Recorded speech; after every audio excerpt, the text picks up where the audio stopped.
ನಮಸ್ಕಾರ ಸ್ನೇಹಿತರೆ, ನೀಟ್ ವಿದ್ಯಾರ್ಥಿಗಳಿಗೆ ಒಂದು ಗುಡ್ ನ್ಯೂಸ್ ಇದೆ, ಹಾಗೆ ಒಂದು ಬ್ಯಾಡ್ ನ್ಯೂಸ್ ಕೂಡ ಇದೆ.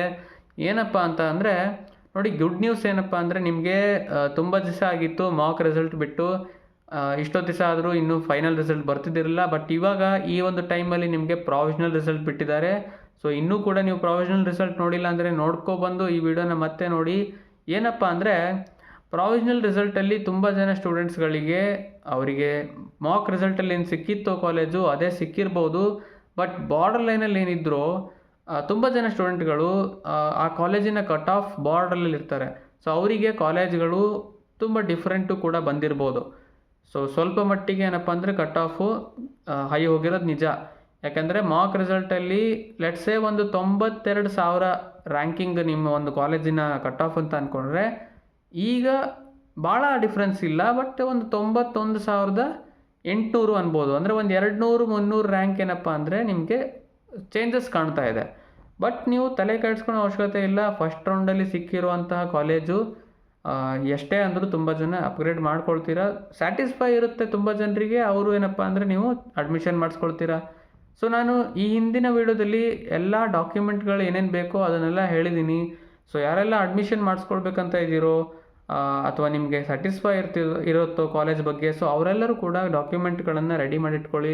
ಸೊ ತುಂಬ ಹೆಲ್ಪ್ ಆಗುತ್ತೆ. ಆ ಒಂದು ವಿಡಿಯೋ ನೀವು ನೋಡಿದ್ರೆ ಕಂಪ್ಲೀಟಾಗಿ ಯಾವ್ಯಾವ ಡಾಕ್ಯುಮೆಂಟ್ ಬೇಕು ಎಲ್ಲದೂ ಕೂಡ ನಿಮಗೆ ತಿಳಿದಿರುತ್ತೆ. ಮತ್ತೊಂದೇನೆಂದರೆ, ಯಾರಿಗೆಲ್ಲ ಸ್ಟೂಡೆಂಟ್ಸ್ಗಳು ನೀವು ಈಗ ಇಂಜಿನಿಯರಿಂಗ್ ಕಾಲೇಜ್ ಸಿಕ್ಕಿದೆ ಅಥವಾ KCET ಮೇಲೆ ಯಾವುದೋ ಒಂದು ಕಾಲೇಜ್ ಸಿಕ್ಕಿದೆ ಅಂದ್ಕೊಳ್ಳಿ. ಯಾಕೆಂದರೆ ನಿಮಗೆ BAMS ಮಾಡಬೇಕಂತ ಇತ್ತು ಅಥವಾ BDS ಮಾಡಬೇಕಂತ ಇತ್ತು. ನಿಮ್ಗೆ ಈಗ ಸದ್ಯ ಯಾವುದೇ ಮೆಡಿಕಲ್ ಕೋರ್ಸ್ ಮೇಲೆ ಯಾವುದೇ ಕಾಲೇಜ್ಗಳು ಸಿಕ್ಕಿಲ್ಲ. ಹಾಗಿರಬೇಕಾದ್ರೆ ನೀವು ಕೇವಲ 2 ಚಾಯ್ಸ್ ಮಾತ್ರ ಹೊಂದಿರ್ತೀರ, ಚಾಯ್ಸ್ 1 ಮತ್ತು ಚಾಯ್ಸ್ 3.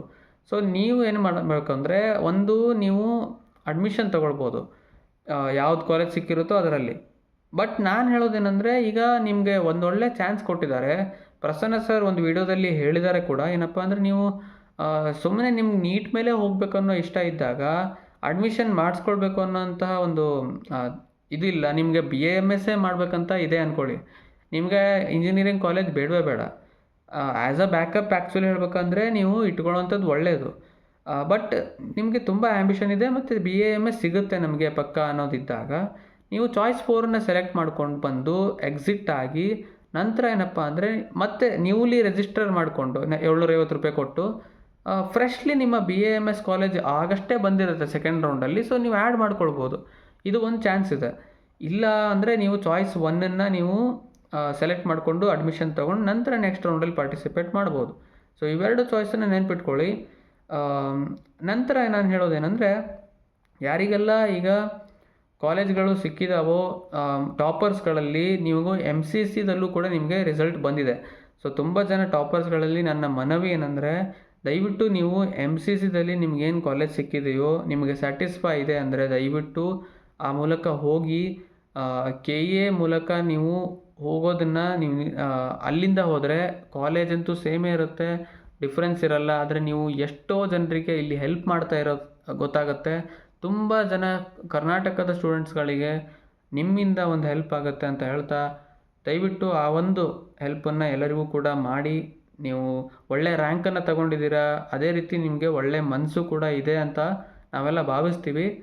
ಸೊ ಯಾರೆಲ್ಲ ಈ ಒಂದು ವಿಡಿಯೋನ ಈಗ ನೋಡಿದ್ದೀರೋ ಅವರಿಗೆಲ್ಲ ಧನ್ಯವಾದಗಳು. ಮುಂದಿನ ವಿಡಿಯೋದಲ್ಲಿ ಇನ್ನೂ ಮುಖ್ಯವಾದಂಥ ವಿಷಯಗಳನ್ನು ತಗೊಬರ್ತೀನಿ. ಕೌನ್ಸ್ಲಿಂಗ್ ರಿಲೇಟೆಡ್ ಆಗಿರ್ಬೋದು, ನೀಟ್ ರಿಲೇಟೆಡ್ ಆಗಿರ್ಬೋದು. ಸೊ ಚಾನಲನ್ನು ಇನ್ನೂ ಸಬ್ಸ್ಕ್ರೈಬ್ ಮಾಡ್ಕೊಂಡಿಲ್ಲ ಅಂದರೆ ಈಗಾರು ಮಾಡ್ಕೊಳ್ಳಿ. ಸೊ ಧನ್ಯವಾದಗಳು. ಮತ್ತೆ ಸಿಗ್ತೀನಿ ಮುಂದಿನ ವಿಡಿಯೋ ಜೊತೆಗೆ. ಜೈ ಹಿಂದ್.